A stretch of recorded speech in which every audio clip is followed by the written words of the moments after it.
It's the Frailty Myths Apology Show. We're ranking some of the best and worst celebrity apologies. First up, Drew Barrymore apologizing for violating a labor strike in the future. But just to give you a little foray into this, so as you know, the SAG-AFTRA and the WGA, the Writers Guild, has been in the midst of a strike for a little over 145 plus days. A few weeks ago, while both were still under strike, first, Bill Maher announced that he was going to violate the strike and have his show back, and then Drew Barrymore announced that she was going to violate the strike and have her folks back. And she published a video to say why she was going to do that and kind of apologize for that decision as she was making it. And so this is the apology video. Right. Did she made the decision, changed it, and then apologized? Nope. Well, don't get ahead of yourself. She made the decision and sent a video apologizing for making that decision in the future. So This is the video that she published that you're about to watch. Say in this moment to make it okay. So stop talking? I wanted to own a decision so that it wasn't a PR protected situation, and I would just take full responsibility for my actions. I know there's just nothing I can do that will make this. I'm pausing for a second. Love it. I know you gave me the context, but was there an earlier part of this video where she gave context? Or did she just start off as if she'd murdered 3 people? You know what? I don't know if that was the official brief, from her PR. Although I will say it does really feel like at COVID that like celebrities, the first people they fired were their PR people. I feel like we're in a world lacking PR officials. Okay. I don't know if I've actually seen Drew Barrymore since she was in The Wedding Crashers, or is that the movie with Adam Sandler? No, that's like 50 First Dates. The Wedding Singer. The Wedding Singer. Oh, The Wedding Singer. Okay. God, honestly, you just like your pop references end at like 05. I still haven't explained to you. Chairteenth. I still haven't explained Chairteenth to her. Like, anyway, continue. Keep going. I'm braced for her being the devil, I guess. And I'm sorry, one other thing. Like, how are you going to start an apology with nothing I can say or do will make this better? Then it's kind of like, why bother? Like, just stop. Put it on the board. A great apology means if you can stop future behavior, you should just do that instead of apologize.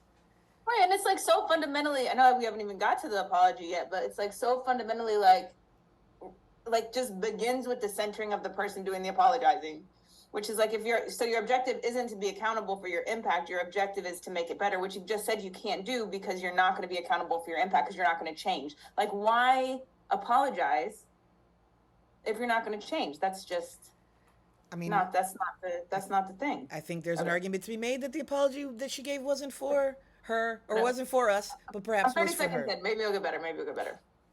For those it is not okay with. There are so many reasons why this is so complex. And I just want everyone to know my intentions have never been in a place to upset or hurt anyone. It's not who I am. I've been through so many ups and downs in my life. And this is one of them. I deeply apologize to writers. I deeply apologize to unions. My decision to go back to the show, I didn't want to hide behind people. So I won't. And I won't polish this with bells and whistles and publicists and corporate rhetoric. I'll just stand out there and accept and be responsible. Not a member of the union? Oh, Drew Barrymore has been a member of the union probably since she was an infant.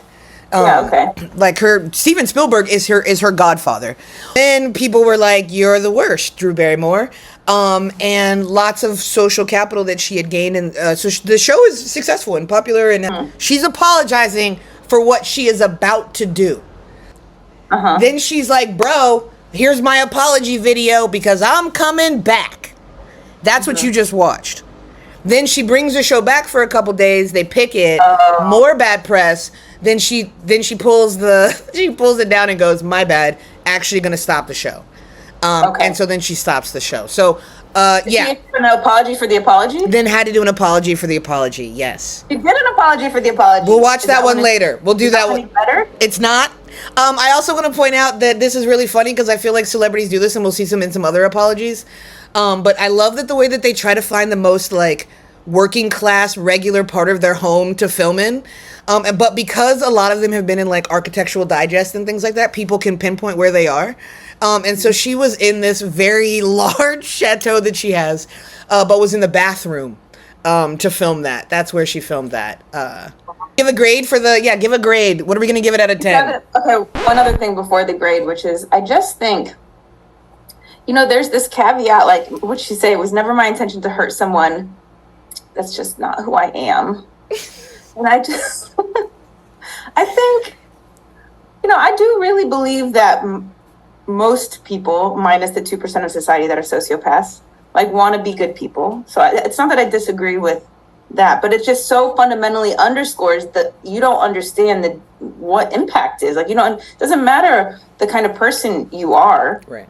If the kind of person you are is that your intention wasn't to hurt someone, great. You're not a serial killer. Like, it doesn't say it though. I mean, I feel like quite frankly, the elephant in the room is that this apology by Drew Barrymore is one of the most aggressively white women apologies that I think I've heard. Because there's a lot of white tears. It's a lot of white tears. It's a lot of weaponized white tears, and it's a lot of like, feel sad for me for how bad I feel in having hurt you.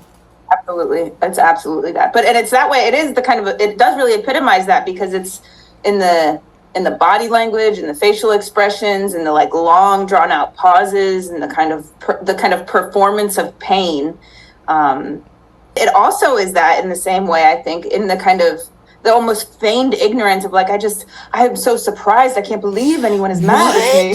Bye, Joe. Yeah, you're kind of waiting for her to like hit the like, oh, sorry, I couldn't help you. Didn't have any privilege. Didn't have the privilege to put a word in as a member of the Barrymore family.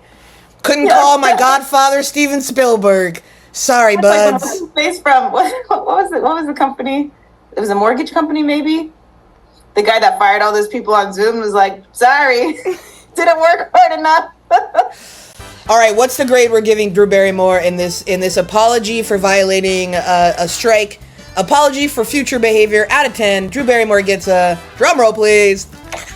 Well, out of 10, 10 is the best apology. 10 is a Kardashian apology, which we already did. They killed it that one time. Remember we watched? They killed it, but we didn't. Did we give them a 10? I don't know, but I just like calling it a Kardashian. Okay, 10 out of 10. Best apology we've heard. What are we giving them Drew Barrymore out of 10? I'm gonna have to go with. Put it up in the corner. I'm gonna have to go with a 2. Ooh, nah. Maybe 2.3. Okay, final grade 2.3. All right, we love it.